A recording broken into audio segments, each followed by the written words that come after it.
নমস্কার আমার প্রিয় বন্ধুরা, আপনাদের জন্য আজকে পুরনো দিনের একটা সবজি দিয়ে মাছ রান্নার রেসিপি নিয়ে এসেছি। মাছগুলো প্রথমে লবণ হলুদ মেখে ভাজা করে নিলাম।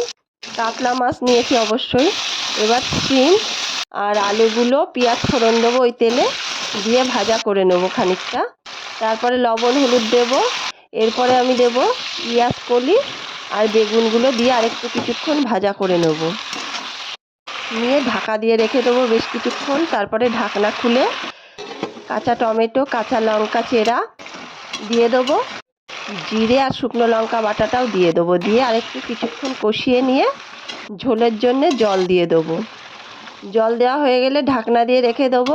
সেদ্ধ হলে ঢাকনা খুলে মাছগুলো দিয়ে দেবো, দিয়ে একটু কিছুক্ষণ নাড়াচাড়া করে ফুটিয়ে নিয়ে কমপ্লিট হয়ে গেল রান্নাটা। আপনারা বাড়িতে এইভাবে ট্রাই করুন। চ্যানেলটাই জুড়ে থাকুন, সাবস্ক্রাইব করুন।